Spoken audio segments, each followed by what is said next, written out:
Hello dear learners, मैं doctor प्रिया Singla, academic counsellor, निर्माण campus of education research and training Sunam की तरफ से diploma of early childhood care and education के students के लिए क्लासेस कंडक्ट कर रही हूँ।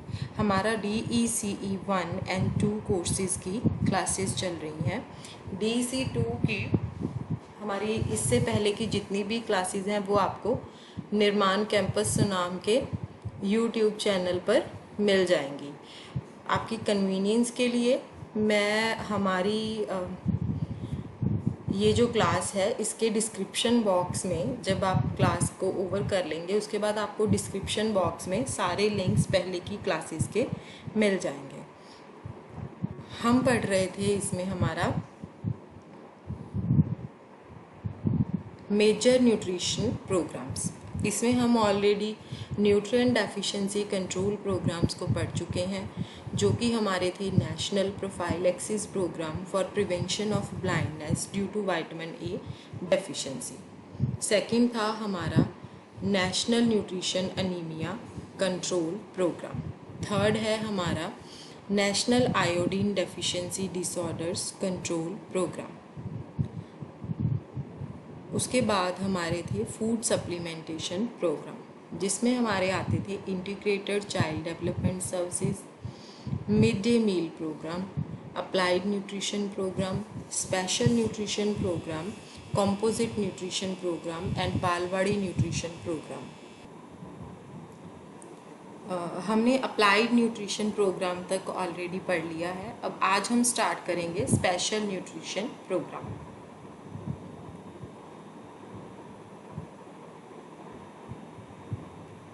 स्पेशल न्यूट्रिशन प्रोग्राम, जो स्पेशल न्यूट्रिशन प्रोग्राम है वो मेनली क्यों स्टार्ट किया गया था कि जो प्री स्कूल बच्चे हैं, मेनली जो 3 से 6 साल के बच्चे होते हैं, उनको सप्लीमेंट्री न्यूट्रिशन प्रोवाइड करना। प्रेग्नेंट वुमेन्स को और नर्सिंग मदर्स को, यानी कि जो लैक्टेटिंग मदर्स होती हैं, उनको सप्लीमेंट्री न्यूट्रिशन करना। हर कम्युनिटी के लोगों को नहीं प्रोवाइड किया जाता इसमें जो न्यूट्रिशन होता है, सिर्फ जो सोसाइटी के वीक सेक्शंस होते हैं उनको ही प्रोवाइड किया जाता है। सप्लीमेंट्री का मतलब हम ऑलरेडी पहले भी डिस्कस कर चुके हैं कि जो वो अपनी डाइट में ले रहे हैं, एक तो वो चीज़ वो ऑलरेडी ले ही रहे हैं अपनी डाइट में, जो भी कोई न्यूट्रिशन वो ले रहे हैं। इसके अलावा जब हम एक्स्ट्रा डाइट उनको प्रोवाइड करते हैं कि उनकी न्यूट्रिशन की जो रिक्वायरमेंट्स हैं, जो कि रिकमेंडेड डाइटरी अलाउंसेस के अकॉर्डिंगली न्यूट्रिशन की उनकी जो रिक्वायरमेंट्स हैं उनको कंप्लीट किया जा सके, उसको हम बोलते हैं सप्लीमेंट्री न्यूट्रिशन। अब इसमें बेनिफिशरीज कौन कौन से हो गए हैं? Pre school children, pregnant women और जो लैक्टेटिंग मदर्स होती हैं वो हो जाती हैं।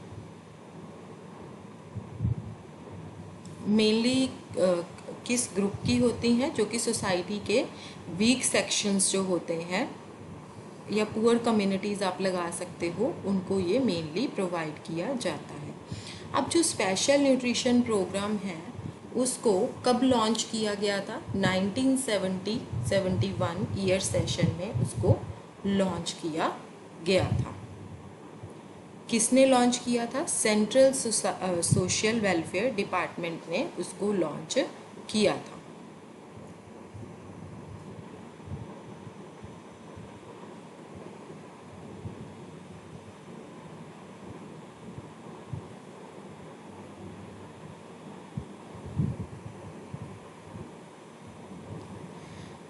कहते कि अब ये कल्पना की जाती है कि जो न्यूट्रिशियस फूड है जो कि इस प्रोग्राम के अंडर लोगों को सप्लाई किया जाता है, न्यूट्रिशियस फूड, वो 0 से 3 ईयर के बच्चों को मेनली प्रोवाइड किया जाता है, जिनकी जो नंबरिंग है, काउंटिंग है, वो है 6.8 लाख चिल्ड्रन। इस प्रोग्राम के बेनिफिट्स क्या हैं? ये जो प्रोग्राम है वो मेनली उन बच्चों के लिए बनाया गया था जो बच्चे 0 से 6 साल की उम्र के हैं, और उसके साथ साथ ये प्रेग्नेंट वुमेन और नर्सिंग मदर्स को भी प्रोवाइड किया जाता था इसमें न्यूट्रिशियस फूड। कौन से सेशन में? 1971 से 72 तक। अब जो सप्लीमेंट है, जो न्यूट्रिशियस फूड यानी कि जो सप्लीमेंट्री न्यूट्रिशन बच्चों को प्रोवाइड किया जाता था, उसमें बच्चों के लिए कितनी एनर्जी और प्रोटीन जो थी वो डिसाइड की जाती थी। 300 किलो कैलोरीज, यानी कि 0 to 6 ईयर्स के बच्चों के लिए 300 किलो कैलोरी एनर्जी और 10 ग्राम ऑफ प्रोटीन जो था वो प्रोवाइड किया जाता था। मतलब उनको इस तरह से फूड प्रोवाइड किया जाता था कि जो फूड हम उनको दे रहे हैं उसको कंज्यूम करने के लिए उसमें जो न्यूट्रिशियस अमाउंट होगी फूड में वो 300 किलो कैलोरी एनर्जी होगी और 10 ग्राम प्रोटीन होगा। अब जैसे फॉर एग्ज़ाम्पल हम बोल रहे हैं कि हमने उनको पंजीरी दे दी, ठीक है, उसमें आपने ड्राई फ्रूट्स भी डाल दिए जो कि 10 ग्राम्स ऑफ प्रोटीन दे रहे हैं, उतने ड्राई फ्रूट्स ही डालने हैं जो कि 10 ग्राम ऑफ प्रोटीन दें, और कितनी अमाउंट हमने उनको खाने की देनी है जो कि उनको 3 किलो कैलोरीज जो है एनर्जी प्रोवाइड कर सके। इसके बाद क्या है कि जो प्रेग्नेंट वमेन और लैक्टेटिंग मदर्स होती हैं, नर्सिंग मदर्स होती हैं, उनको किस तरह की डाइट प्रोवाइड की जाती है। इस तरह की उनको डाइट प्रोवाइड करने की जो एनर्जी है वो उनको 500 किलो कैलोरी मिल सके और जो प्रोटीन है वो 25 ग्राम्स मिल सके। ठीक है, प्रोटीन अब कितना, मतलब डाइट जो है वो इतनी प्रोवाइड करनी है उनको कि 25 ग्राम उस डाइट में से उनको प्रोटीन मिल सके और 500 किलो कैलोरी जो है प्रेग्नेंट और लैक्टेटिंग मदर्स को एनर्जी मिल सके। सप्लीमेंट्री न्यूट्रिशन प्रोग्राम हम एक बार रिपीट कर लेते हैं यहाँ पे। 1970 से 71 सेशन में बना था। किसने बनाया था? सेंट्रल सोशल वेलफेयर डिपार्टमेंट ने बनाया था। इसमें सप्लीमेंट्री न्यूट्रिशन प्रोवाइड किया जाता है किस किस को? प्री स्कूल चिल्ड्रन को, प्रेग्नेंट वमेन को और नर्सिंग मदर्स को प्रोवाइड किया जाता है। कौन सी कम्युनिटी के लोगों को? जो कि सोसाइटी का वीकर सेक्शन होता है, वीक सेक्शन होता है, उनको प्रोवाइड किया जाता है। ठीक है, अब बच्चों की जो एज है वो 0 to 6 ईयर्स होगी। ठीक है, अब बच्चों को सप्लीमेंटेशन कितनी प्रोवाइड की जा रही है? 10 ग्राम प्रोटीन और 300 किलो कैलोरी जो है वो एनर्जी प्रोवाइड की जा रही है। उसके बाद क्या है? 500 किलो कैलोरी तो एनर्जी दी जा रही है और 25 ग्राम्स जो हैं वो प्रोटीन का दिया जा रहा है प्रेग्नेंट और लैक्टेटिंग मदर्स को। इसके साथ साथ स्पेशल न्यूट्रिशन प्रोग्राम है। ये जो प्रोग्राम है, ये जो स्कीम है, ये जो बेनिफिशरी बच्चे हैं, यानी कि जिन बच्चों को इस प्रोग्राम से बेनिफिट मिल रहा है, जिनको बेनिफिट प्रोवाइड किया जा रहा है, उन बच्चों के लिए टाइम टू टाइम जो है उन बच्चों के चेकअप भी किए जा रहे हैं।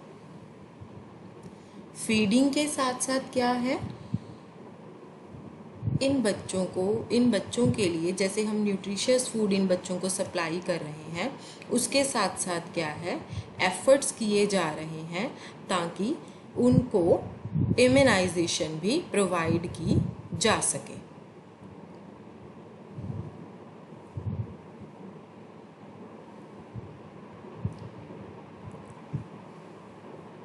फीडिंग के साथ साथ एफर्ट्स जो करे हैं वो बेनिफिशरीज की इम्यूनाइजेशन को अंडरटेक करने के हैं कि हम ही उनको जो इम्यूनाइजेशन है वो साथ ही दे सकते हैं। ठीक है, इसके बाद है वो कहते हैं कि अगर आप बच्चे की अपीयरेंस में इम्प्रूवमेंट चाहते हैं तो उसके लिए हमें क्या क्या करना होगा। एक तो हमें ग्रोथ मॉनिटरिंग करनी बहुत ज़रूरी है, जिसमें कि हमें बच्चे का हाइट और वेट जो है वो टाइम टू टाइम मेजर करते रहना होगा। ठीक है, इसके साथ साथ क्या है, जो ब्लड का हीमोग्लोबिन कंटेंट है वो भी टाइम टू टाइम बच्चों का मेजर करते रहना है।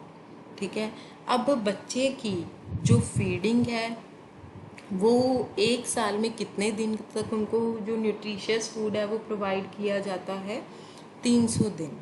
365 में से 300 दिन साल में बच्चे को न्यूट्रिशियस फूड प्रोवाइड किया जाता है। ठीक है, अब यहाँ पर फूड के साथ साथ दूसरी चीज़ क्या है कि उनके टाइम टू टाइम चेकअप्स होते रहते हैं और उनकी इम्यूनाइजेशन की तरफ भी ध्यान दिया जाता है।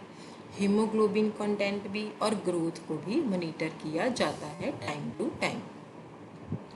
ठीक है, और जो फीडिंग है वो कितनी देर के लिए करनी है? 1 साल में 300 दिन के लिए बच्चों को फीड करना है।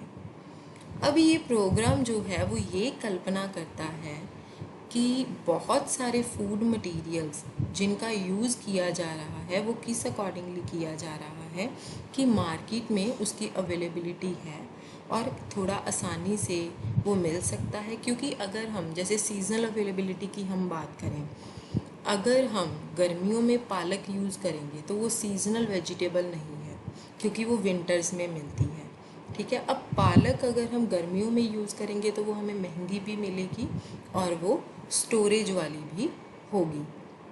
इसीलिए हमें वो फूड मटेरियल को यूज़ करना है जो कि इजीली मार्केट में अवेलेबल हो और हमारे लिए ख़रीदना भी कन्वीनियंट हो, ताकि जो वीकर सोसाइटी के वीकर सेक्शंस होते हैं सोसाइटी के, ठीक है, उन लोगों के लिए काफ़ी ज़्यादा चीप मिले। क्योंकि अगर हम सीजनल कोई चीज़ लेते हैं तो वो थोड़ी चीप भी बच्चों को मिलती है। इसके बाद है कि ब्रेड हो गई जैसे, या मिल्क हो गया, या कोई और प्रोसेस्ड फूड्स जो होते हैं वो हमारे अर्बन एरियाज़ में जो लोग रहते हैं उनकी डाइट के मेन पार्ट्स होते हैं। पर जो ट्राइबल एरियाज़ के लोग होते हैं उनको जो लोकली वो लोग प्रोड्यूस कर रही वेजिटेबल्स या फ्रूट्स होते हैं या फूड्स हैं वो सिर्फ वही यूज़ करते हैं, या फिर उनको कोई ना कोई गिफ्ट कर जाता है फूड, जैसे कि केयर जो है वो फूड को गिफ्ट कर जाती है, या बालाहार जो है वो गिफ्ट कर जाती है।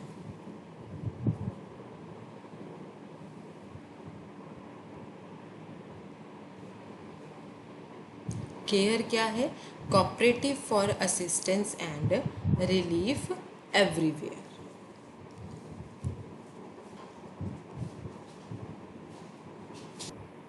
नाइनटीन 73 और 74 ईयर सेशन के एंड में जो प्रोग्राम है उसमें ऑलमोस्ट जो 37 लाख बेनिफिशरीज़ हैं अर्बन स्लम्स में जो रह रहे हैं, प्रोग्राम ने उन लोगों को कवर किया। मेनली जो अर्बन स्लम्स, ट्राइबल और बैकवर्ड रूरल एरियाज़ में 37 लाख बेनिफिशरीज़ रह रहे थे। बेनिफिशरीज़ कौन कौन से हैं ये हम ऑलरेडी डिस्कस कर चुके हैं। प्री स्कूल, प्रेग्नेंट और लैक्टेटिंग वुमेन, 37 लाख ये बेनिफिशरीज़ को उन्होंने 73-74 ईयर के आसपास कवर कर लिया था। ठीक है, अब 1986 जो है, 1986 तक ये जो कवरेज थी वो 37 लाख से बढ़कर 70 लाख बेनिफिशरीज़ जो थे वो हो गई थी।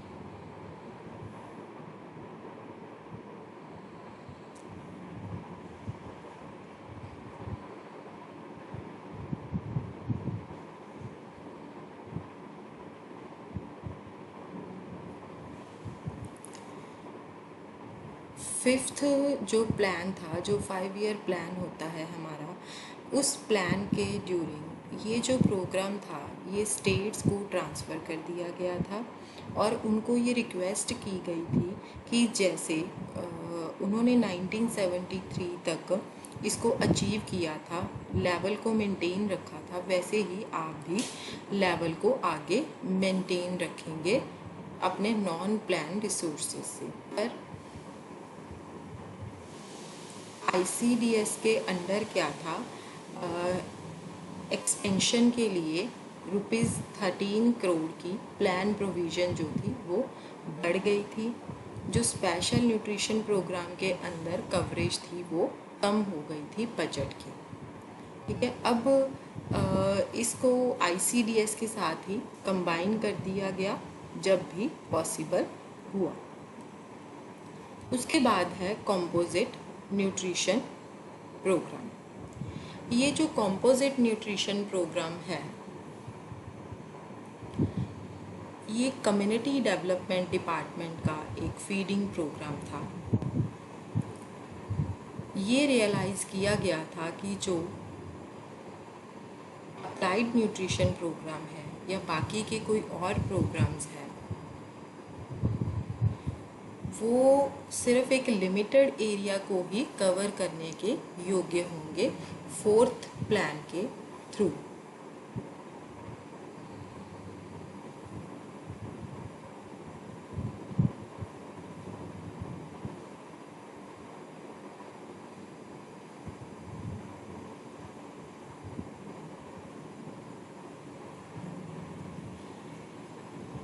ठीक है, ये जो प्रोग्राम था, ये बाकी का जो बचा हुआ एरिया था उसको कवर करने के लिए शुरू किया गया था। जो एरिया अप्लाइड न्यूट्रिशन प्रोग्राम या किसी भी और प्रोग्राम के अंडर नहीं आता था, उस एरिया को कवर करने के लिए ये जो बाकी का एरिया था वो शुरू किया गया था। ये जो कॉम्पोजिट न्यूट्रिशन प्रोग्राम था ये शुरू किया गया था।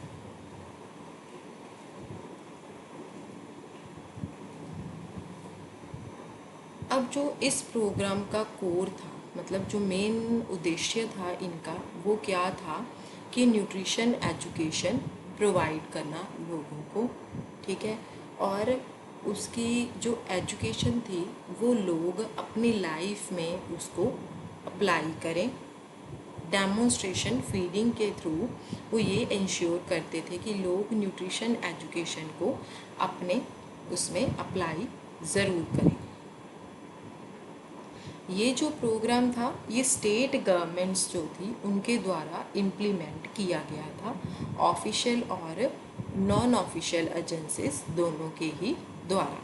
ठीक है, अब जितने भी महिला मंडल्स के या बालवाड़ीज़ के इंस्टीट्यूट्स एग्जिस्ट करते थे, वो एक लीडिंग रोल प्ले करते थे इसको इम्प्लीमेंट करने के लिए फील्ड में, यानी कि लोगों के बीच में इम्प्लीमेंट करने के लिए।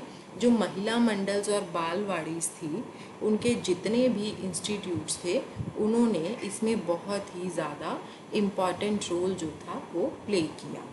अब इस प्रोग्राम के 5 कंपोनेंट्स थे। सबसे पहले था न्यूट्रिशन एजुकेशन थ्रू महिला मंडल्स। ठीक है, जो महिला मंडल्स के जितने भी इंस्टीट्यूट्स थे उसमें जो भी कोई लोग जॉब करते थे वो न्यूट्रिशन एजुकेशन को प्रोवाइड करते।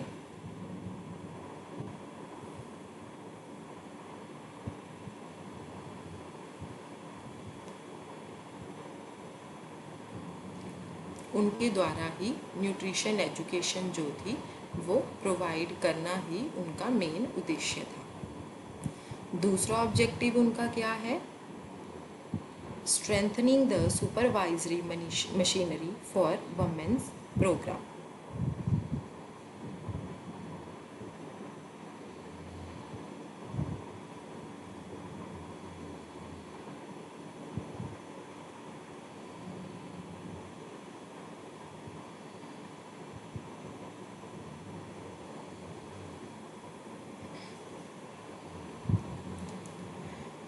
वमेंस के प्रोग्राम के लिए जो सुपरवाइजरी मशीनरी थी उनको मजबूत करना। ठीक है, अब महिला मंडल्स के अंदर जितनी भी economical activities, economical based activities होती थी उनको एनकरेज करना भी इस प्रोग्राम का उद्देश्य था।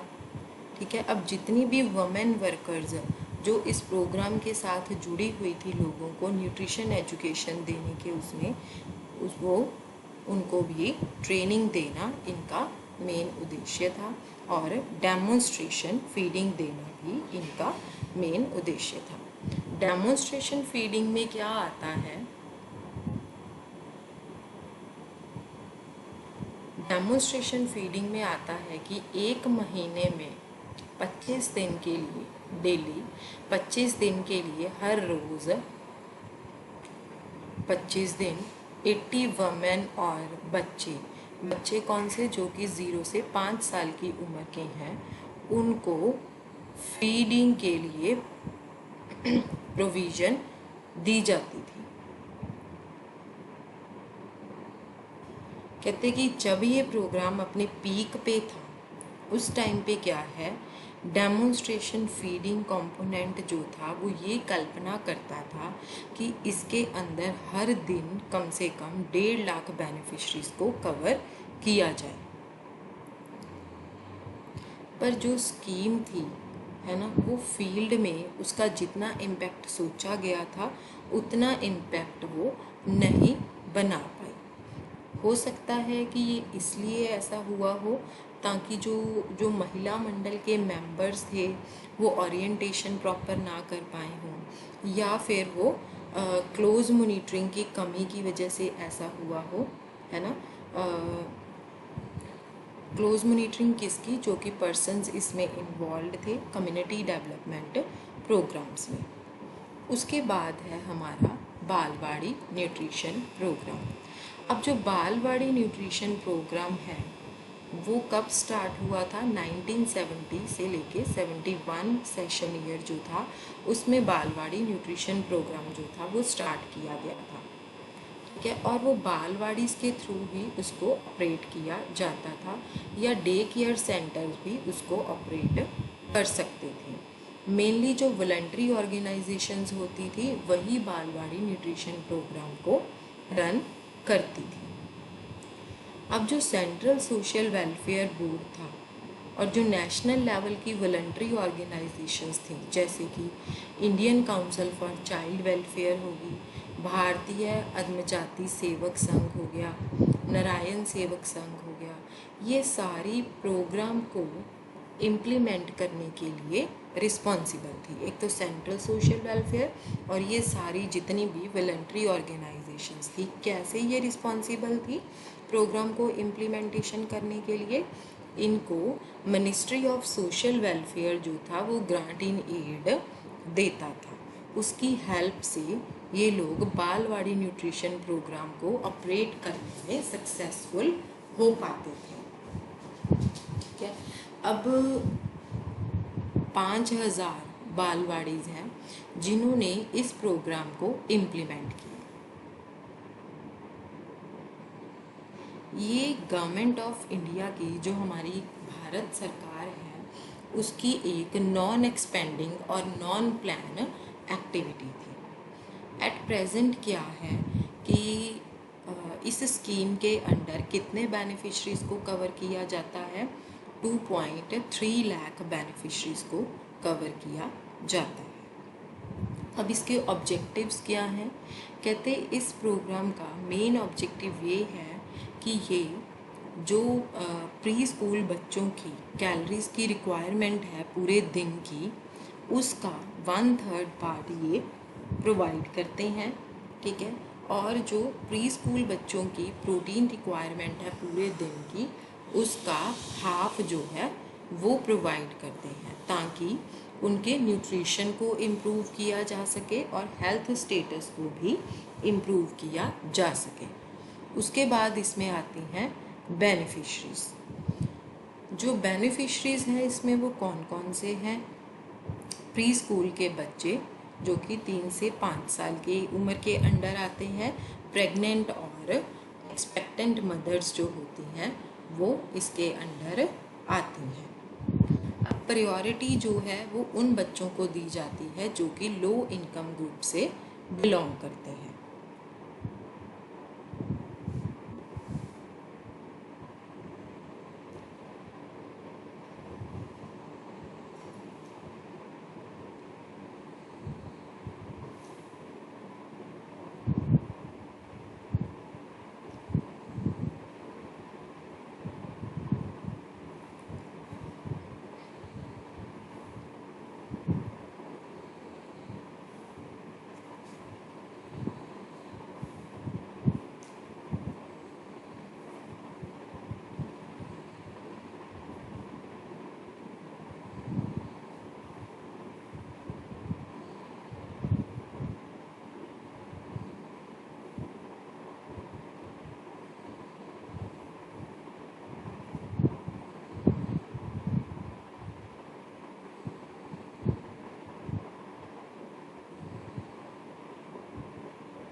एक्टिविटीज़ कौन कौन सी हैं जो कंडक्ट की जाती हैं इस प्रोग्राम के अंडर। इस स्कीम के अंडर सप्लीमेंट्री न्यूट्रिशन जो है वो प्री स्कूल बच्चों को प्रोवाइड किया जाता है और प्रेग्नेंट और एक्सपेक्टेंट मदर्स को प्रोवाइड किया जाता है। ये जो स्कीम है इसके अंदर दो कंपोनेंट्स जो हैं वो आते हैं, central funded component, centrally funded component और state funded component. Centrally funded components कौन कौन से हैं?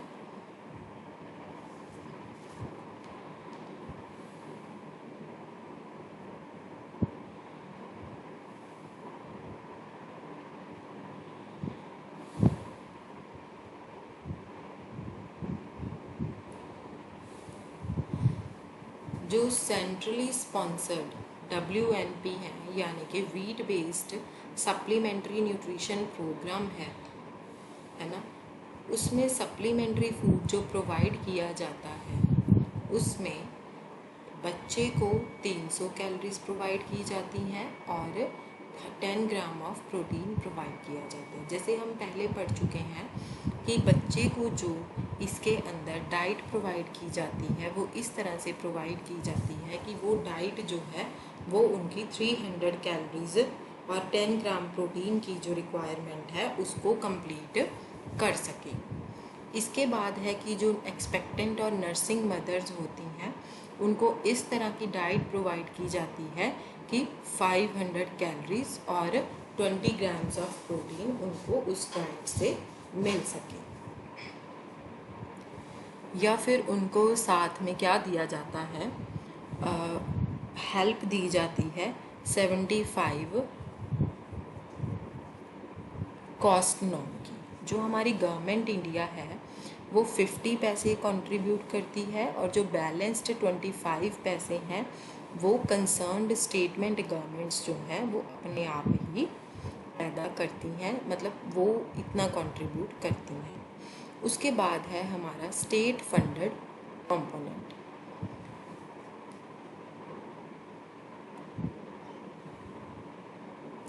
अब जो स्टेट फंडेड कंपोनेंट है इस कंपोनेंट के अंदर जो वीट है वो इनिशियली स्टेट गवर्नमेंट्स को प्रोवाइड की जाती है सब्सिडी रेट के ऊपर 700 पर मिलियन टन्स।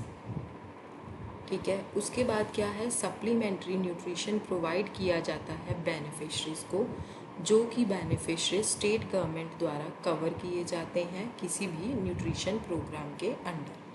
1989 से कोई भी सब्सिडी जो है वो स्टेट गवर्नमेंट को नहीं दी जाती है। ये स्टेट्स जो हैं पर फिर भी इनको वीट जो है पब्लिक डिस्ट्रीब्यूशन सिस्टम के थ्रू प्रोवाइड की जाती है। प्री स्कूल चिल्ड्रन के लिए बालवाड़ीज़ में और भी काफ़ी सारी सर्विसेज प्रोवाइड की जाती हैं, जैसे कि उनका रेगुलर हेल्थ का चेकअप किया जाता है, इम्यूनाइजेशंस भी प्रोवाइड करवाई जाती हैं, हैबिट भी एक फॉर्म की जाती है बच्चों में खाने की या पढ़ाई करने की, और उनको गेम्स के थ्रू सोशलाइजेशन भी सिखाई जाती है और रिक्रिएशन एक्टिविटीज़ भी करवाई जाती हैं। इसके बाद है ऑर्गेनाइजेशन। अब जो बालवाड़ी वर्कर हैं वो ग्रास रूट लेवल के वर्कर होते हैं, मतलब जो प्रोग्राम है मेनली वो विलेज और कम्युनिटी लेवल के ऊपर ही इम्प्लीमेंट किया जाता है। ग्रास रूट लेवल मतलब जो ज़मीनी तौर पे भी हम जिसको बोल सकते हैं, या फिर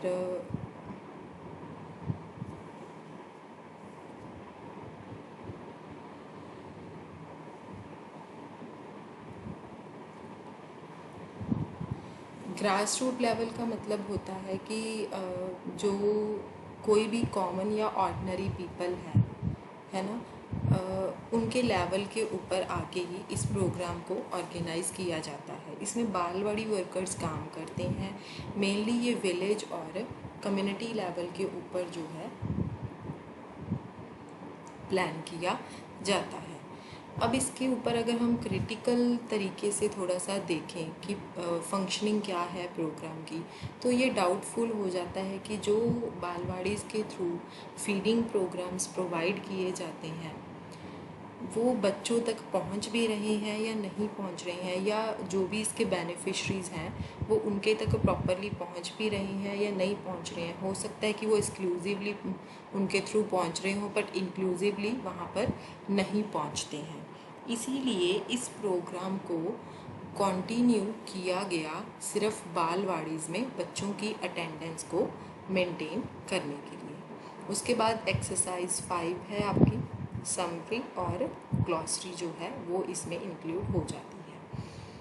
ये आपके एक्सरसाइज 1, 2 और 3 के 4 एंड 5 के क्वेश्चंस के आंसर हैं जो चैप्टर के बिल्कुल लास्ट में दिए हुए हैं। इसके बाद हमारी आती है यूनिट 19।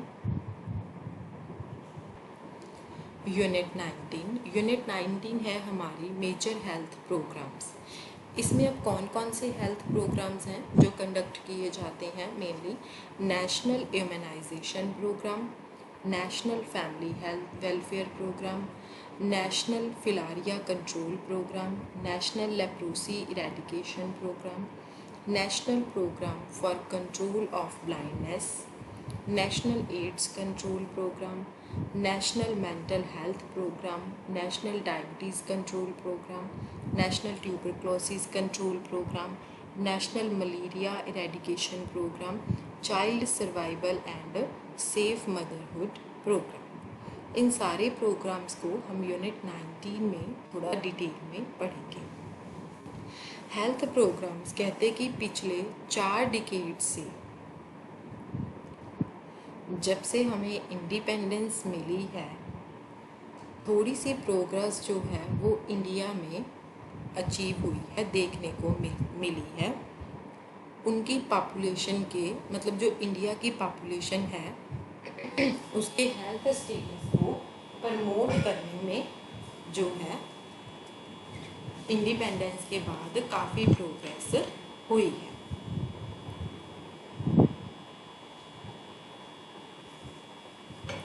आप जानते हैं सब कि जो स्मॉल पॉक्स है वो पूरी तरह से गायब हो चुका है, और बर्थ के टाइम पे जो लाइफ की एक्सपेक्टेंसी है वो सक्सेसफुली इंक्रीज भी हो गई। ये जो प्रोग्रेस है इसको हमने गवर्नमेंट, जो हमारी नेशनल गवर्नमेंट है, उसने बहुत सारे स्टेप्स लेके इसको उसके थ्रू अचीव किया है। इन सारे मेजर्स के थ्रू,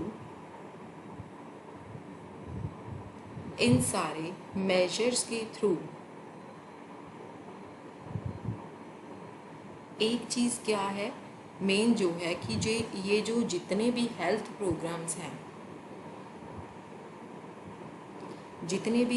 प्रोग्राम्स हैं उनकी इम्प्लीमेंटेशन जो है उसको मेजर करना ही इनका मेन वो है, मकसद है। ये जो प्रोग्राम्स हैं इनको मेनली हम कहते हैं हेल्थ प्रोग्राम्स। अगर नेशनल लेवल पे कंडक्ट होते हैं तो उसको हम बोलते हैं नेशनल लेवल हेल्थ प्रोग्राम्स। अगर इंटरनेशनल लेवल पर कंडक्ट होते हैं तो उसको हम बोलते हैं इंटरनेशनल हेल्थ प्रोग्राम्स।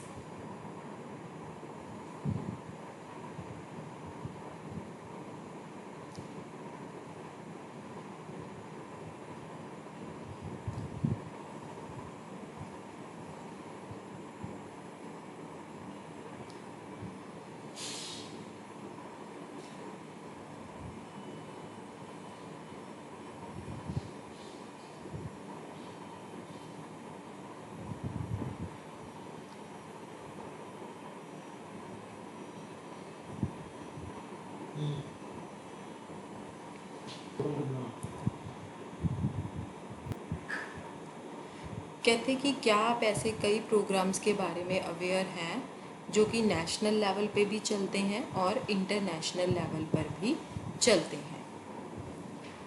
आपकी इन्फॉर्मेशन के लिए जो मेन हेल्थ प्रोग्राम्स हैं वो ये है national immunisation programme, national family welfare programme, national programme for prevention of nutritional blindness due to vitamin A deficiency, national nutritional anaemia control programme, national iodine deficiency disorders control programme,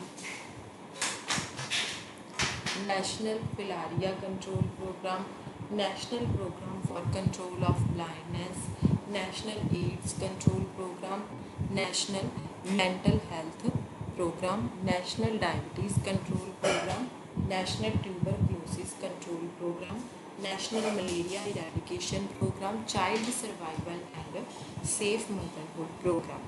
जो national health programmes हैं उनको सारे finances जो हैं government of India देती है, पर इनमें से कई ऐसे प्रोग्राम्स भी हैं जो कि इंटरनेशनल हेल्थ एजेंसीज जिनको हेल्प करती हैं, जैसे कि WHO, world health organisation and UNICEF, united nation international children emergency fund.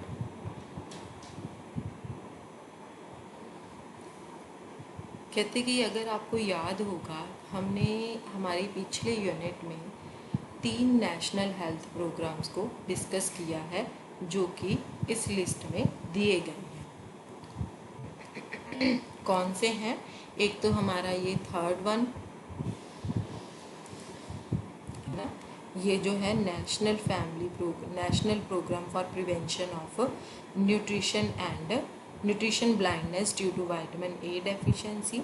दूसरा हमारा था national nutritional anaemia control programme. तीसरा हमारा था national iodine deficiency disease control programme. ये हम ऑलरेडी डिस्कस कर चुके हैं।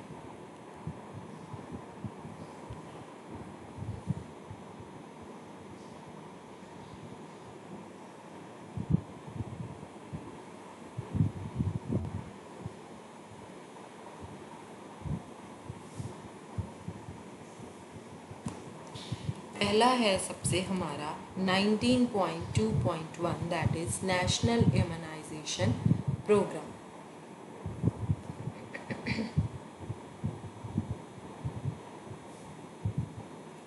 अब जो नेशनल इम्यूनाइजेशन प्रोग्राम है इंडिया का यूनिवर्सल इम्यूनाइजेशन जो प्रोग्राम है वो reproductive and child health programme का एक पार्ट है जो कि नेशनल हेल्थ मिशन के अंडर होता है। अब मॉर्बिडिटी और मोर्टेलिटी के मेन जो कॉज हैं, जो कारण है बच्चों में, वो हैं इन्फेक्शियस डिजीज़ेस। अब यहाँ पर हमारे लिए एक क्वेश्चन है कि मॉर्बिडिटी क्या होती है। मॉर्बिडिटी एक डिज़ीज़ का सिम्टम होती है या अमाउंट ऑफ डिज़ीज़ होती है with in a population. Morbidity जो है वो उन मेडिकल प्रॉब्लम्स को कहा जाता है जो कि ट्रीटमेंट के कारण होती है। अब मॉर्टेलिटी क्या है? जो मॉर्टेलिटी है उसको हम डेथ रेट के लिए यूज़ करते हैं, मतलब कि एक स्पेसिफिक टाइम में स्पेसिफिक लोगों के बीच में कितनी नंबर ऑफ डेथ्स जो हैं वो हो चुकी हैं। The number of deaths in one period of time और इन वन प्लेस। इसी तरह से जो मॉर्बिडिटी है वो जो होती है occurrence of disease in a population और इंडिविजुअल। मॉर्बिडिटी होती है कि डिज़ीज़ की क्या अक्रेंस है, मॉर्टेलिटी होती है कि डेथ की अक्रेंस। मॉर्बिडिटी जो है वो इलनेस या इंजरी के कारण हो सकती है। मॉर्टेलिटी क्या है, उसमें नंबर एंड कॉजेज़ देखे जाते हैं डेथ के। सॉरी, जो मॉर्बिडिटी है वो शॉर्ट टर्म भी हो सकती है और लॉन्ग टर्म भी, बट जो मॉर्टेलिटी है वो परमानेंट होती है और इरिवर्सिबल होती है।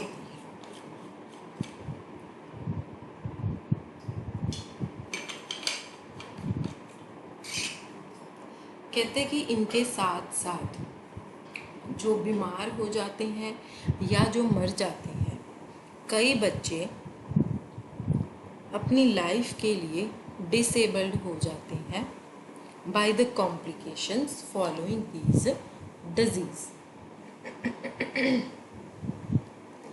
In addition to those who become ill or die, many children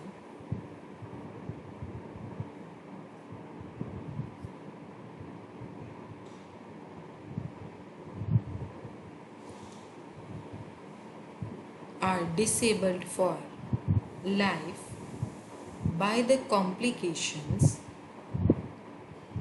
following these diseases.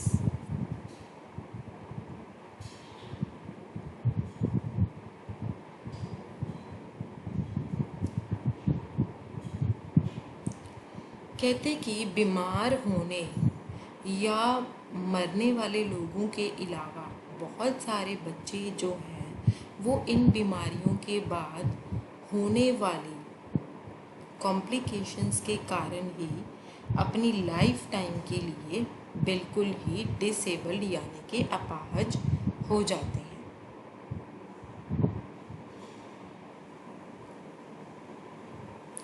है ना कि जो बीमार होने वाले बच्चे हैं, कई तो बीमार हो जाते हैं या कई मर जाते हैं. ठीक है, उनके अलावा कई बच्चे ऐसे होते हैं जब वो बीमार होते हैं उसके बाद जब उनको कोई कॉम्प्लिकेशंस आती हैं, है ना, तो उसकी वजह से कई बार उनको लाइफ टाइम डिसेबलनेस फॉलो करनी पड़ती है, मतलब कि अपाहजता फॉलो करनी पड़ती है. अब नियोनेटल मॉर्टेलिटी का एक सबसे बड़ा कारण क्या है? टेटनस, जो कि हमारी कंट्री के बहुत सारे पार्ट्स में है, स्पेशली रूरल एरियाज़ में. अब जो पोलियोमाइलाइटिस है वो एक लेमनेस का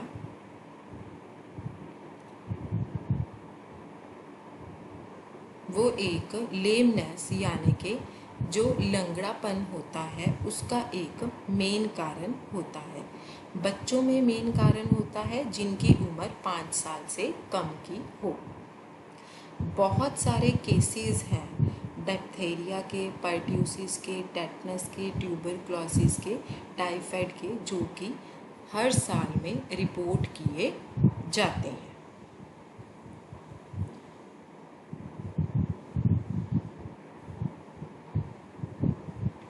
अब डिप्थीरिया क्या होता है?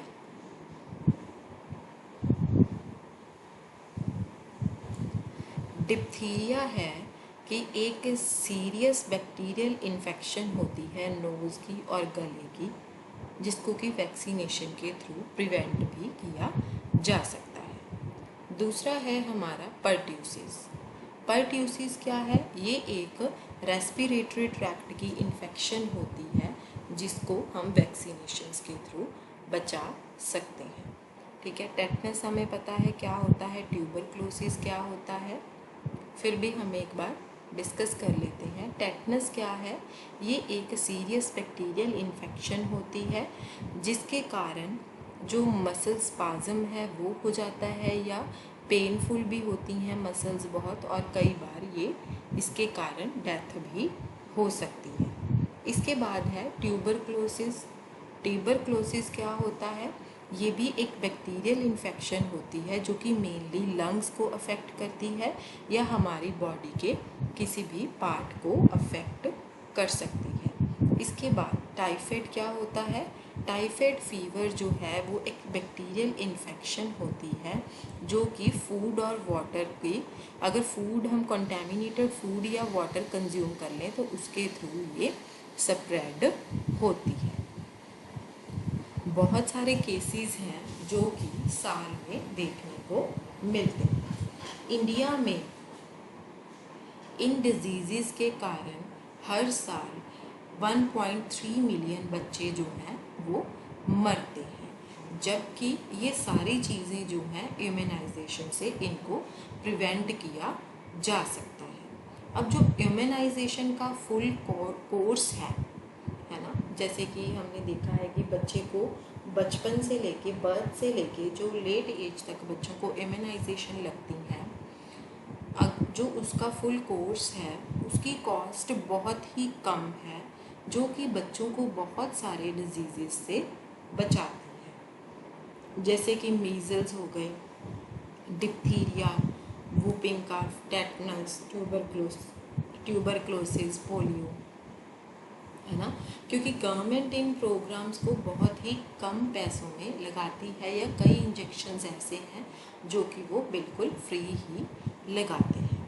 पर फिर भी जो हमारा डेवलपिंग वर्ल्ड है उसमें 3 मिलियन बच्चे जो हैं वो मर जाते हैं, और बाकी के जो 5 मिलियन बच्चे होते हैं वो किसी न किसी तरह से अपाहिज हो जाते हैं, क्योंकि उनको ये इम्यूनाइजेशन लगा के बचाया नहीं गया होता है ना। अगर हम ये इम्यूनाइजेशन बच्चों को टाइमली लगवा लेंगे तो टाइमली हम बच्चों को बचा भी सकते हैं।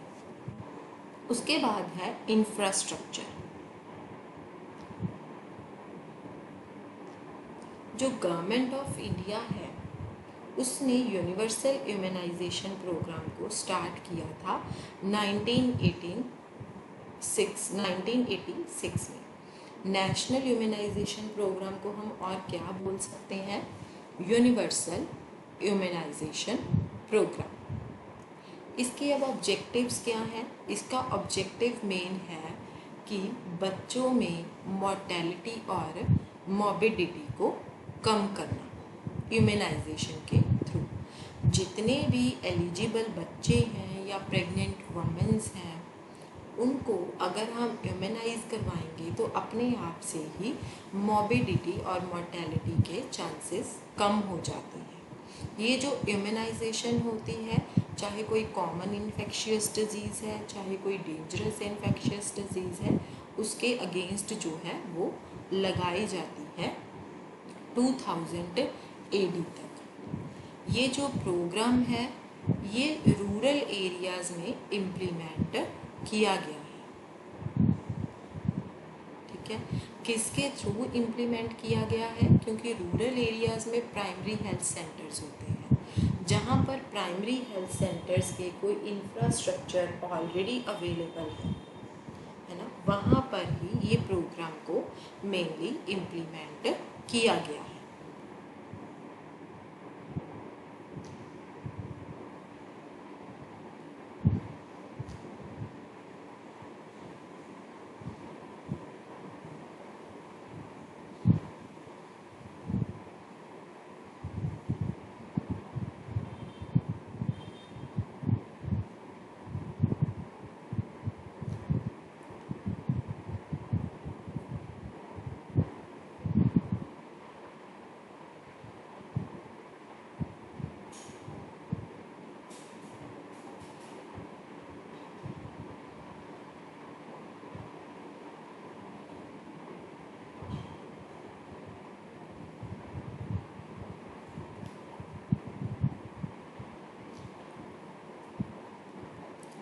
अब ये प्राइमरी हेल्थ सेंटर्स में कौन इसको सारा देखता है?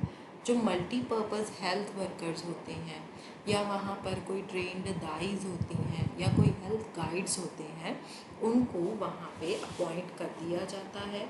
वो सारे लोग इस प्रोग्राम को इम्प्लीमेंट करने में हेल्प करते हैं। अब वहाँ पर जो वैक्सीनेशन है या कोई और इक्विपमेंट्स हैं, उसकी प्रोक्योरमेंट जो है वो डिस्ट्रिक्ट हेल्थ अथॉरिटीज़ जो हैं वो करवाती हैं। उसके बाद हैं एक्टिविटीज़। क्या क्या एक्टिविटीज़ हैं जो नेशनल इम्यूनाइजेशन प्रोग्राम के अंडर की जाती हैं? जो इम्यूनाइजेशन है, ब्रॉड अगर सेंस की तरह हम बात करें, जो इम्यूनाइजेशन है उसका मतलब है कि वैक्सीनेशन को एडमिनिस्टर करना, बच्चों को वैक्सीनेशन देना। क्यों देना? उनकी इम्यूनिटी को स्ट्रॉन्ग बनाने के लिए, ताकि बच्चों में डिजीज़ की मात्रा को कम किया जा सके। इसके लिए क्या है, कम्युनिटी में प्रेपरेटरी वर्क को प्रॉपरली करना पड़ेगा। अब वो प्रेपरेटरी वर्क के अंडर क्या आता है? सबसे पहले कि जो वैक्सीन्स की या और इक्विपमेंट्स की प्रोक्योरमेंट करनी है उसको प्लान करना, फिर ये देखना कि उसको स्टोर कहाँ करना है, कैसे करना है, फिर वैक्सीन्स की डिस्ट्रीब्यूशन, ठीक है, फिर इंफॉर्मेशन सप्लाई करना कि ये सारा काम कैसे करना है, किसने करना है, कब करना है, और फिर सारी चीज़ को डेवलप करना और उसका फीडबैक भी लेना। उसके बाद है हमारा स्ट्रेटजीज ऑफ ऑपरेशंस। कहते हैं ये जो नेशनल इम्यूनाइजेशन प्रोग्राम है ये primary health care and services का एक इम्पॉर्टेंट पार्ट है, जो ऑलरेडी हेल्थ इंफ्रास्ट्रक्चर्स हैं उनके थ्रू प्रोवाइड किया जाता है। इसके लिए स्पेशल कोई भी स्टाफ को नहीं रखा जाता है। ऑलरेडी जो प्राइमरी हेल्थ सेंटर्स में मल्टीपर्पज़ हेल्थ वर्कर्स होते हैं या ट्रेंड दाइज होती हैं या कोई हेल्थ गाइड्स होते हैं, वही इसको कंटिन्यू करते हैं। कहते जबकि ये बहुत ही लॉन्ग टर्म प्रोग्राम है, इसमें सर्विसेज जो हैं वो कॉन्टीन्यूसली चलती ही रहती हैं, चाहे एरिया में कोई डिजीज़ है या नहीं है। पर जो इम्यूनाइजेशन की कवरेज है उसको काफ़ी सालों से बहुत बड़े लेवल के ऊपर सक्सेसफुली कवर किया जा रहा है। अब जो नेशनल इम्यूनाइजेशन शेड्यूल है वो टेबल 19.1 में दिया गया है। सबसे पहले क्या है कि बच्चों को, इन्फेंट्स को कब कौन सी वैक्सीनेशन दी जाती है और उसके कितने डोजेस दिए जाते हैं। इन्फेंट्स जो कि 6 हफ्ते से लेके 12 महीने तक के बच्चे होते हैं, 6 हफ्ते से लेके 12 महीने तक उनको डीपीटी की भी 3 डोज दी जाती हैं और पोलियो की भी 3 डोज दी जाती हैं। फिर बर्थ से लेके 12 महीने तक उनको बीसीजी की 1 डोज दी जाती है। 9 to 12 मंथ से लेके उनको मीजल्स की 1 डोज दी जाती है। 16 to 20 मंथ से 16 मंथ से लेके 20 मंथ्स तक उनको डीपीटी की 1 डोज दी जाती है और ओपीवी की 1 डोज दी जाती है। अब ये 2 स्टार और 1 स्टार का क्या मतलब है? 1 स्टार का मतलब है कि अगर उनको पहले वैक्सीनेशन दी गई है तो इनको 1 डोज दी जाएगी। 2 स्टार्स का मतलब है कि उनको यहाँ पर बूस्टर डोज भी दी जाती है। अब बच्चे जो 5 साल के हैं उनको डीटी की वैक्सीनेशन दी जाती है, 2 डोज दिए जाते हैं, है ना। अगर पहले दी गई है तो उसके बाद 2 डोज और दिए जाएंगे। 5 इयर्स टाइफाइड की 2 डोज दी जाती हैं। 10 इयर्स में आके टीटी की 2 डोज दी जाती हैं और 16 इयर्स में आके भी टीटी की 2 डोज दी जाती हैं। अब ये टीटी वैक्सीनेशन क्या है? टेटनस टॉक्सॉइड है। अब डीटी वैक्सीनेशन क्या होती है? डीटी वैक्सीनेशन जो है, डीटी वैक्सीनेशन बच्चों को डिप्थीरिया और टेटनस से बचाती है। ओपीवी हमें पता है ओरल पोलियो वैक्सीन है, ठीक है। डीपीटी क्या है? डीपीटी जो वैक्सीन है वो है 3 जो वैक्सीनेशंस होती हैं, 3 इन्फेक्शियस डिजीज़ जो होते हैं उनके कॉम्बिनेशन में ये वैक्सीनेशन लगाई जाती है। डिप्थीरिया, परट्यूसिस जो कि वूपिंग कफ के लिए लगती है और टेटनस।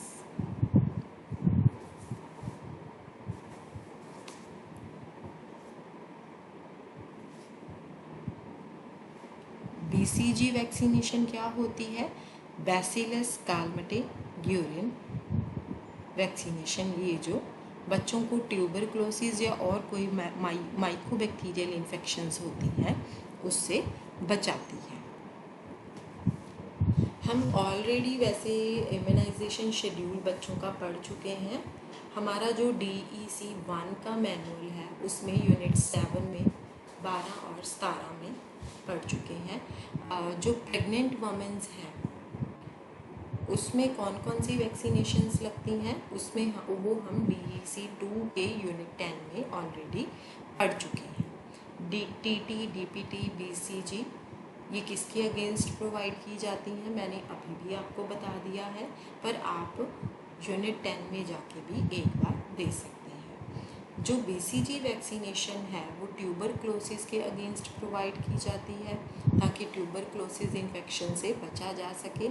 TT जो है वो टेटनस के अगेंस्ट प्रोवाइड की जाती है। DPT डिप्थीरिया, पर्ट्यूसिस और टेटनस के अगेंस्ट जो है वो प्रोवाइड की जाती है।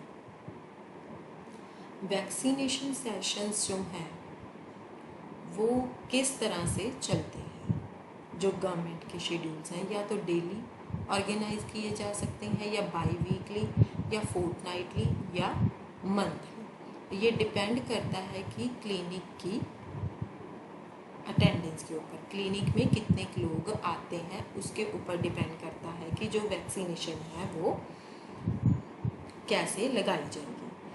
वैसे मेनली क्या है, वेडनेसडे और सैटरडे जो हैं पंजाब में मेनली वेडनेसडे और सैटरडे जो हैं वो उस दिन प्रोवाइड की जाती हैं वैक्सीनेशंस। सारी वैक्सीनेशंस जो हैं वो हर प्राइमरी हेल्थ सेंटर्स के ऊपर अवेलेबल होती हैं ताकि जो बेनिफिशरीज़ हैं उनको डिफरेंट वैक्सीनेशंस के लिए अलग अलग जगह पे ना जाना पड़े। जो डे और टाइम है वैक्सीनेशन सेशंस के वो बिल्कुल फिक्स होते हैं।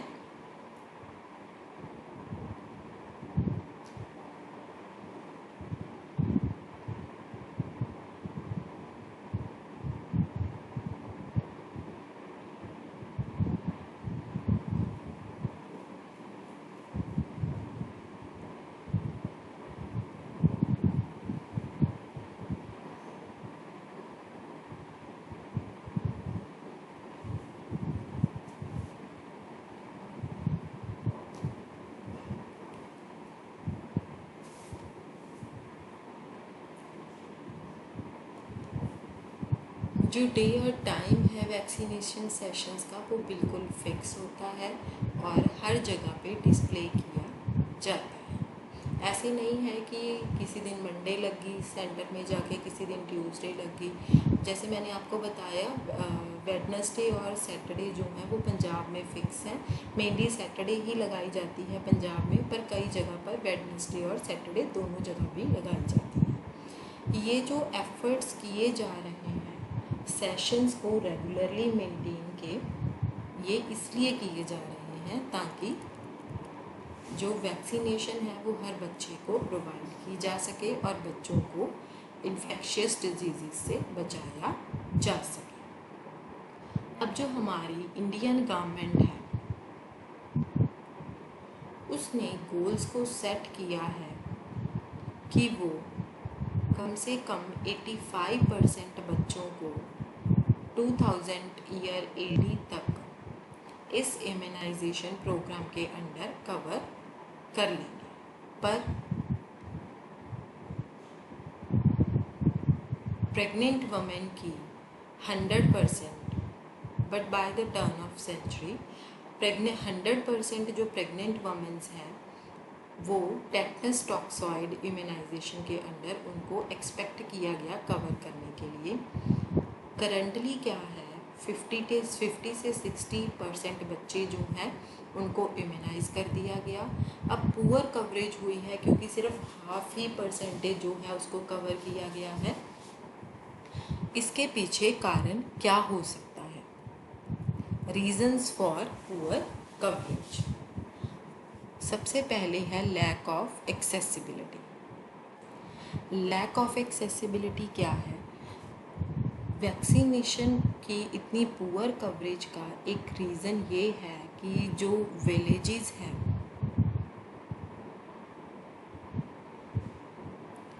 फिक्स्ड सेंटर से विलेजेस के लिए वहाँ पर पहुँचना इतना आसान नहीं होता है, या कई बार क्या होता है कि कई विलेजेस जो होते हैं वहाँ पर उनके इन बिटवीन पहुँचना इतना आसान नहीं होता है, स्पेशली उन पुअर कम्युनिटीज़ के लोगों के लिए, क्योंकि वहाँ पर ट्रांसपोर्ट फैसिलिटीज़ भी नहीं होती हैं या फिर कम्युनिकेशन भी पुअर होती है।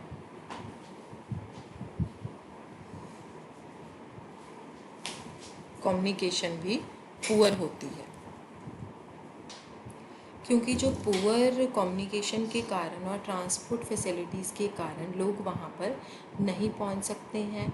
अगर मान लीजिए जो हेल्थ गाइड्स हैं उनको बोला जाता है विज़िट करने के लिए, उनके लिए भी पॉसिबल नहीं होता है इतने सारे विलेजेस को कवर करना। अगर कोई फिक्स सेंटर है तो जो विलेजेस के लोग हैं वो वहाँ पर नहीं पहुँच सकते हैं।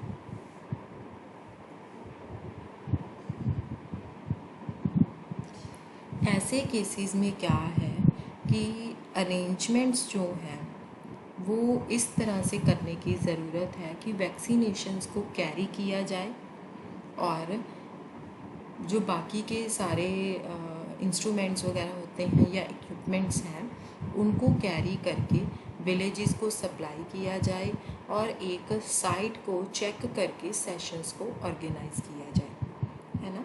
इसमें जो विलेज के हेल्थ गाइड्स हैं उनको भी इन्वॉल्व कर लेना चाहिए, ट्रेंड बर्थ अटेंडेंट्स होते हैं उनको भी इन्वॉल्व कर लेना चाहिए और आंगनवाड़ी वर्कर्स जो होते हैं उनको भी इन्वॉल्व कर लेना चाहिए। और जो दूसरे फील्ड लेवल वर्कर्स होते हैं उनको भी इसमें ज़रूरी है इन्वॉल्व करना,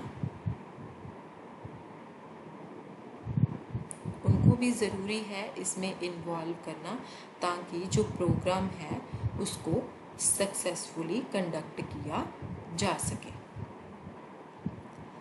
इसके बाद है कि जो विलेज लीडर्स होते हैं या एल्डर्स हैं या जो टीचर्स होते हैं, है ना, या कोई और लोग हैं जो कि विलेज में रह रहे हैं, उनको एनकरेज करना चाहिए ताकि वो ये इन्फॉर्मेशन कलेक्ट कर सके कि कितने एलिजिबल बच्चे हैं जिनको कि इम्यूनाइज़ किया जाना है, ताकि जब वैक्सीनेशन का दिन और टाइम पहले फिक्स हो जाए, ठीक है, तो उस टाइम पे वैक्सीनेशन साइट के ऊपर आने के लिए उन लोगों को रेडी किया जा सके कि आप वहाँ पर आएँ। जो रिपीट विजिट्स होती हैं उनकी अरेंजमेंट 4 से 8 हफ्तों के इंटरवल में कर सकते हैं।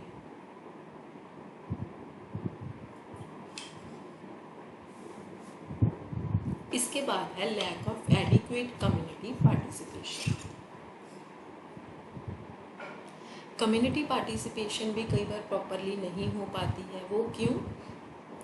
क्योंकि बहुत सारे लोग ऐसे होते हैं जिनको की नॉलेज बिल्कुल भी नहीं होती है।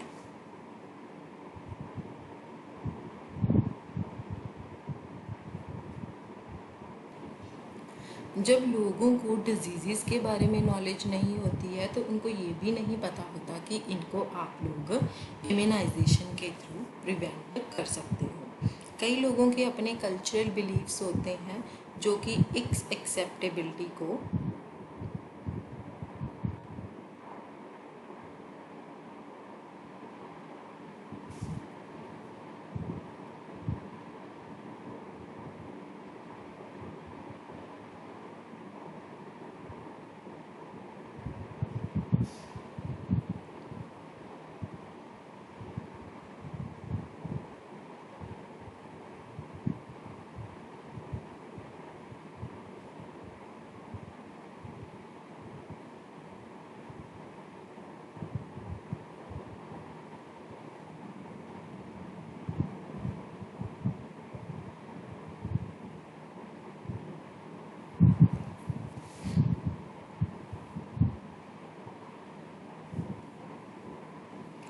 कल्चरल बिलीव्स करके क्या होता है, एक्सेप्टेबिलिटी जो है वो कम हो जाती है, या पहले का कोई बैड एक्सपीरियंस रहा होता है इम्यूनाइजेशन के साथ, उसकी वजह से कोई कॉम्प्लिकेशन आई होती है तो उसकी वजह से भी ये जो काउंटिंग होती है, पार्टिसिपेशन जो होती है वो कम हो जाती है।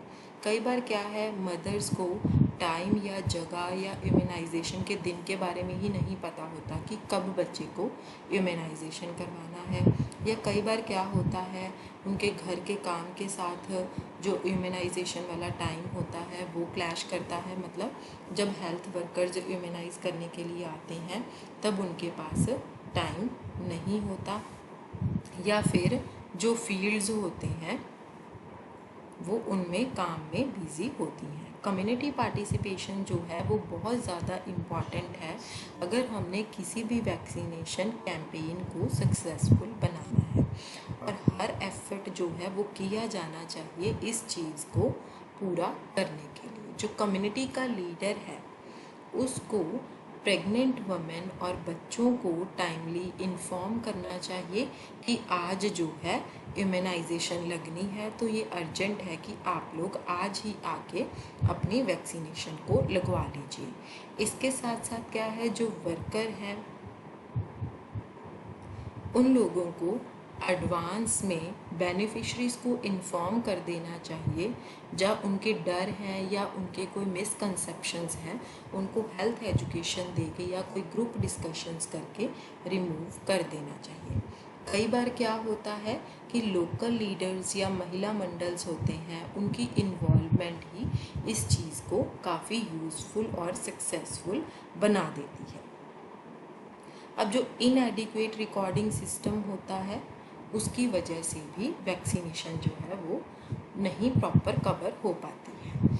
एक एफ़र्ट जो हैं वो किए गए थे कि वर्कर लेवल पे एक वैक्सीनेशन रजिस्टर, जो वर्कर्स होते हैं जो इम्यूनाइजेशन लगाते हैं उनके लेवल के ऊपर उनको एक वैक्सीनेशन का रजिस्टर बना लेना चाहिए जिस पर बच्चे का नाम, इन्फेंट और प्रेग्नेंट वुमेन्स की एंट्री करनी चाहिए और उसको हर महीने अपडेट करना चाहिए। वर्कर जो है उसको रजिस्ट्रेशन के ऊपर एग्जैक्ट डेट जो इम्यूनाइजेशन की है उसका रिकॉर्ड रखना चाहिए, और मदर्स जो कि इम्यूनाइजेशन का रिकॉर्ड उनको भी रखना चाहिए, और इम्यूनाइजेशन कार्ड्स जो हैं वो भी मदर्स को दे देने चाहिए ताकि उसके ऊपर भी डेट मेंशन हो जब भी वो कोई वैक्सीनेशन लगवाने के लिए आते हैं। अगर ऐसा नहीं किया जाता है तो उसकी वजह से भी प्रॉपर कवरेज जो है वो नहीं हो पाती है। इसके बाद है इनएडिक्वेट इक्विपमेंट फॉर इम्यूनाइजेशन। कहते हैं कई बार इक्विपमेंट्स भी प्रॉपर नहीं, पूरे नहीं होते हैं, कम रह जाते हैं, जैसे कि syringe, needles, vaccination carriers, sterilisation नहीं होती है इक्विपमेंट की, क्योंकि इक्विपमेंट्स कम होते हैं तो एक बार स्टरलाइजेशन होगी बाद में उसको टाइम लगता है स्टरलाइज करने में। ये बहुत इम्पॉर्टेंट होती हैं सारी चीज़ें एक इम्यूनाइजेशन प्रोग्राम की सक्सेस के लिए। जितने भी सारे वर्कर्स हैं जिनके पास इक्विपमेंट्स प्रॉपर नहीं होते हैं, कई बार इसकी वजह से प्रोग्राम को सक्सेसफुली कंडक्ट करने में काफ़ी ज़्यादा नुकसान होता है। अब जो बिना स्टरलाइज किए इंजेक्शंस होते हैं, है ना, उसकी वजह से भी कई बार कॉम्प्लिकेशंस आती हैं। अगर कॉम्प्लिकेशंस आती हैं, एक बार किसी ने वो कॉम्प्लिकेशन फेस कर ली तो वो दोबारा जो है वो बिल्कुल भी कंडक्ट करने के लिए नहीं आएंगे अपनी इम्यूनाइजेशन।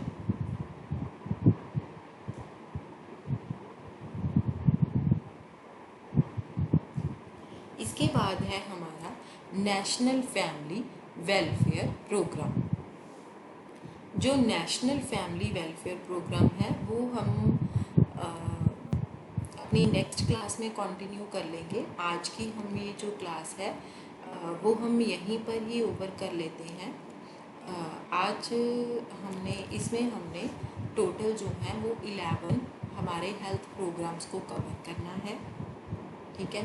और जो हमारे 3 प्रोग्राम्स थे, नेशनल प्रोग्राम जो अनीमिया का था, ये 3 programme, national programme for the control of nutrition blindness, prevention of nutrition blindness due to vitamin A deficiency, ठीक है, national nutrition anaemia control programme, national iodine deficiency disorders control programme, ये हम already cover कर चुके हैं। इसके बाद national immunisation programme भी हम आज कवर कर चुके हैं। उसके बाद हमारे प्रोग्राम बचते हैं 9 प्रोग्राम जो हैं वो हमारे टोटल बच जाते हैं। अब हमारी जो नेक्स्ट क्लास है उसमें आज हमने नेशनल ह्यूमनाइजेशन प्रोग्राम कवर कर लिया है। दूसरा हमारा है नेशनल फैमिली वेलफेयर प्रोग्राम, वो हम अपनी नेक्स्ट क्लास में कंटिन्यू करेंगे। ये क्लास हम अपनी यहीं पर ओवर कर देते हैं। रिस्पेक्टेड लर्नर्स, आप लोग जो इससे पहले की जितनी भी क्लासेस हमारी कंडक्ट हो चुकी हैं यूनिट 19 से पहले की, वो सारी क्लासेस आपको निर्माण कैंपस के यूट्यूब चैनल पर मिल जाएंगी। आप वहाँ पर जाके उसको देख सकते हैं। नहीं तो ये क्लास ओवर होने के बाद जो इसका डिस्क्रिप्शन बॉक्स होगा, आपको वहाँ पर लिंक्स भी इसके मिल जाएंगे। Thank you dear learners.